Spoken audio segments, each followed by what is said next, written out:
Okay, good morning, guys and girls. And I've just got out of bed, watched a video. Well, actually, a couple of videos, but one quite important. Canadian Prepper News. I've got to admit, there's not many people that are giving a devil's advocate view or even a more balanced perspective on what could be going on. So I'll give you a heads up on Canadian Prepper News or the latest updates about the UK situation, which is down below. And I'm going to talk a little bit about this. It's vitally important, really, because people are talking about it, okay, and it is relevant to prepping as well. Now, I've done a video on my other channel, which you might be interested in, which is a battery-powered impact gun, which was purchased for £60 from Lidl's supermarkets. I don't know if they're still in stock there, but I did road test it in the workshop last week and I found it actually pretty good.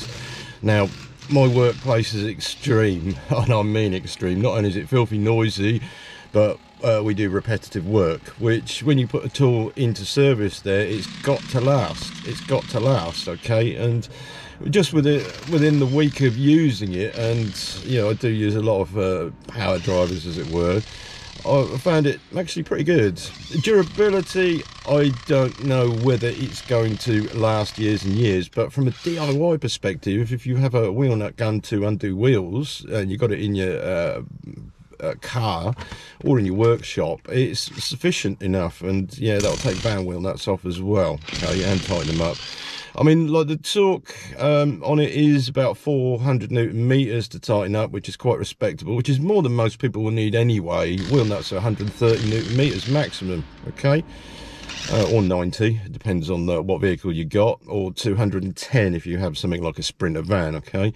So yeah, this Ukrainian situation, I'll give you an update about the sister-in-law, Marianne, her mother, father, friends. There is no comms whatsoever in Mariupol. We can't find them. Now, she is a Jehovah's Witness, which may be of benefit to them, because the Jehovah's Witnesses do have an escape policy. They have an emergency get out of Dodge strategy, which to me, with the one here, she has shown me that all they have is an assembly point if something happens, and then they get out of Dodge. Where they go, I don't know, because it seems to be a bit of an elusive plan, but they do have elders that do all the organisation in the group. So I'm hoping that they've actually gone into Russia, yeah, and she's poor, she doesn't have any money, so the chances of her getting a mobile connection, whatever, don't know yet. Now, I'm poring over a lot of videos when it talks about Mariupol and the bombardments there, and I recognise the town. I know what the town looks like because I lived there for years, and her area doesn't seem to have been hit, which could be a bonus, okay? But they're out of water and out of food. But the Ukrainians are not like us. A lot of them that live in freeholdings, as it were, or houses rather than flats, they have things like kolodets, which is an underground well, so they can get water out of. And the hope there is ITV News showed them pulling water out for people to use. Yes, so unfortunately, that is the casualties of war. Okay, now, this whole thing, from a Western point of view, all of the Russian media has been taken off the air, but I will say I can get RT, okay, and I'm not going to tell you where, just in case somebody's trawling this video, but as I say, RT has been rumbled. If you get the message in there and you want to watch RT, which actually isn't that productive, it won't show you the front lines, but it is showing you other things which I find interesting, especially the stuff the Russians are now starting to uncover, what the Ukrainians have been doing, okay.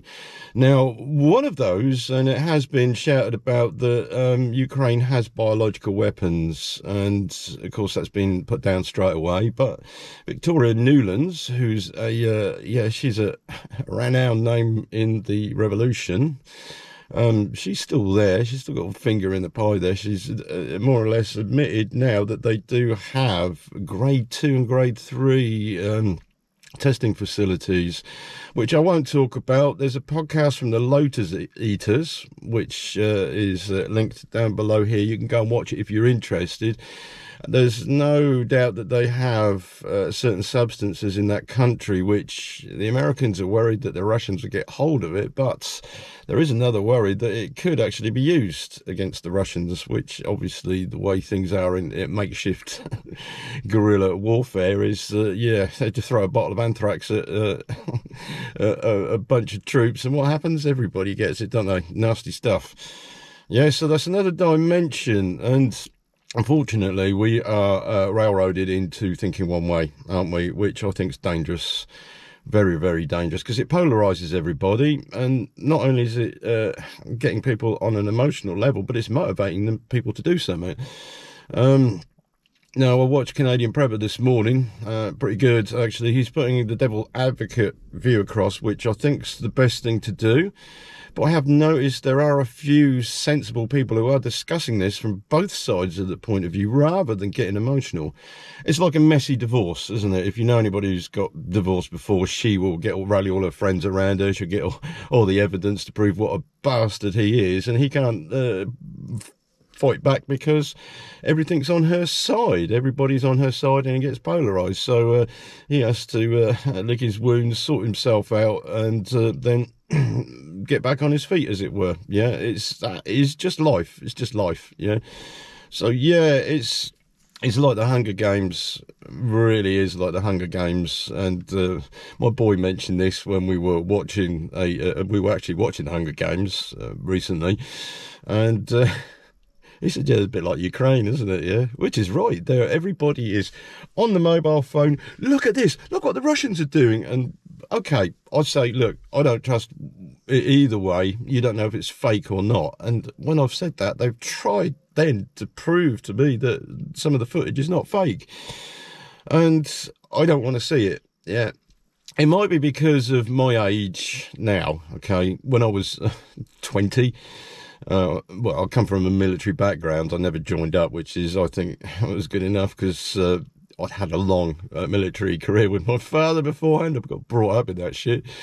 But I did actually want to go and join in Gulf War. Luckily, they said no at the time. They didn't need anybody extra. Yeah, and as I've matured, I've actually decided, or I think it's just a mental thing, you start to question things. When you've been through life experiences, you start to question things. It's like, well, yeah, this is all one-sided. This is a little bit like a divorce we've been through. Hang on a minute, yeah. If you understand what I'm saying, you with the maturity, you start to have a better perspective of things. And of course, this is well out of hand, but it's a war, and it's not our war, okay? The problem is that, as I've already alliterated, it's all one-sided, and not only everybody's in cahoots in the Western world, yeah, to batter Russia. They could be making mistakes, and I find it impossible to find out, because you won't find out what our vilified man is, Mr. Putin, is actually up to on the grander scale. He's not stupid. The Russians are not stupid at all. They're highly educated, and whatever they're doing to sacrifice everything they've got for this, which I'm pretty sure they've already scripted into their plans, there must be something more afoot. Yeah, I know you could go on to a conspiracy theory and agenda.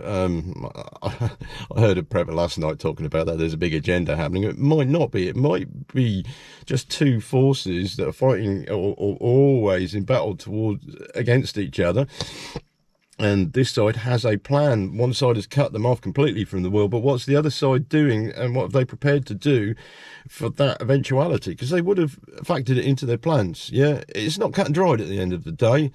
I think you probably already are aware that that we are sliding into the precipice anyway, and this may be a push towards it. Okay, hopefully we won't have a nuclear exchange. I don't think that's on the cards, is it? But it's something that you just have to keep a lazy eye on, or wary eye on at the moment. Yeah. So yeah, so this is an update. The other thing I just want to say, and I watched Funky Prepper last night and his live stream, and he was talking about gas prices in America compared to the UK, and his mathematics is way off. I think he needs to go back to school, because he was saying a gallon of fuel here in equivalent is something like $30. It isn't. It isn't. The gallon over there, I think it's something like £8. It works out in our price, or $8 in our terms, yeah. But it's still going up, isn't it? So my strategy is now to stop working where I'm working and get something a little more local to actually stop the commuting on the head, or knock it on the head, stop commuting, because it's costing me a fortune anyway. And I have already applied for a job where they give me a van so I can use the van at the weekend, and it actually says it in the job description, not too far away, so I can drive backwards and forwards to work. In fact, they want me to drive around the region, yeah, and service certain items, yeah. So that'll be an interesting one. That'll be an interesting one, which will actually... I'm spending like £300 a month on travelling, insurance, tax and everything else for the vehicle, including maintenance factored in, which is, what, £3,600 a year, which is a lot of money spent out on. And of course, I didn't factor in dramatic increases of fuel when I moved away from my hometown to get my boy to a specialist school. Yeah, I just factored in the fact that I get a pay rise every year, which is in line with inflation. Now it's not. It's actually a lot higher. And yeah, this has put me on the spot. So a job's a job at the end of the day. Yeah, they don't want me to leave. I really don't want to leave what I do because I'm fed up with it. Repetitive work. I do want to change. Yeah, but at the end of the day, having to pull the belts in very, very drastically. So the other decision now is, and I'm going to enlist a Ukrainian, because Ukrainians are actually good gardeners, yeah, to turn the grass areas in my garden into a garden now and start growing things. Yeah, I know I should have done it before, but now is this point in time where I've actually got to do it. Yeah, because I think we're going to go through some shit for a while. Optimistically speaking, though, now I do watch a guy called Neil McCoy Ward who talks about finance. Interesting. I'll leave a link below if you want to have a look at what he's saying at the moment. And do I trust him? Yes and no. Take everything with a pinch of salt until it's proved. But there's a lot of information out there. Some of it's utter bullshit. Some of it has got grains of truth in, which is useful information. But as I've said in videos before, you have to gold pan. You have to gold pan through all of this stuff to get the nuggets out that are relevant to yourself. Yeah. So anyway, yeah, that's an update. I don't know how polarized you are, or whether you have a balanced view, or whether you're pro one side or another. To me, to anybody else, you have to make your own decisions. Yeah, as I said before, I'm neutral on this, but I do understand the situation maybe a little bit more than others, and it's actually hard to explain it to people that I work with, for instance, so I don't bother anymore. I just don't bother. I give them a video link and that's it. If they can then comprehend it from there, then all the better. Yeah, but people like Russell Grant, Russell the comedian, what's his name, Brant? Yeah, I do watch a bit of him, and he's starting to come around to understanding what's going on. The Lotus Eaters definitely have got a balanced perspective on it. And there are a few more, but they're the main ones that I'm keeping an eye on. So I'm getting a little bit of intel from there and then doing a little bit of research. And it's really hard to do stuff and find out what the Russian opinion is, because as Canadian Prepper said in his last video, they're not really saying anything, or we're not accessing a lot of information. Okay. Now, the Russians do use cameras on their helicopters, and they will have film crews. RT is only showing, really, at the end of the day, what happened in the last 8 years, yeah, which is important. It's a huge factor, which is why the Russians are involved. And the stuff they're discovering now, slowly, like a torture camp in Lugansk. Yeah. But as a final wrap-up, I'd just like to say that when I watch American news clips, Tucker Carlson, I think, is one of them. They can't pronounce Ukrainian town names at all, like Mariupol. They say Mariupol. Yeah, it's Mariupol. Dnipropetrovsk, for instance. Yeah, Kharkov. Yeah, all those. But then again, they're not there, are they? Yeah, only a few are. and the men on the ground will pronounce them properly, but the newscasters, they butcher the names, don't they? But that's the way it is, isn't it? That just shows their lack of knowledge. They're just reading off a script at the end of the day. They're thousands of miles away, we're thousands of miles away, so truth on the ground will eventually come out after decades. Yeah. Yeah, so I'm considering taking on a Ukrainian. Yeah, I'm considering taking on a refugee, but thinking about it, the guys, western part of Ukraine are alcoholics. Any ones that come over here won't be worth the salt. They'll be making a mess. It's not good to have a male in the house, a Ukrainian male. Ukrainian females, yeah, I can accommodate a female with a child that's compatible with my boy.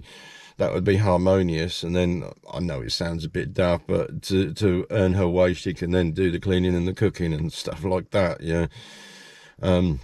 Plus, we got a Ukrainian network here in Norfolk as well, and I'm pretty damn sure that the labour shortages that we have in the UK and the ones that come over could fill that from a positive perspective. Yeah. But I've not decided yet. I've really not decided. It's a massive inconvenience. If we get the wrong type of person, and we've had this before, we've had old people live with us and they're just as messy. Yeah. And women always take over the kitchen, don't they? Not a bad thing, but I do like to cook as well.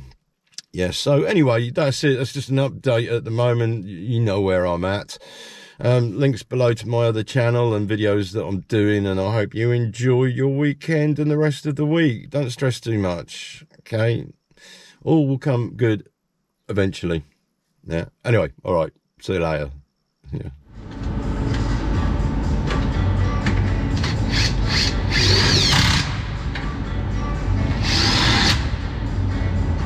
Gunny drive!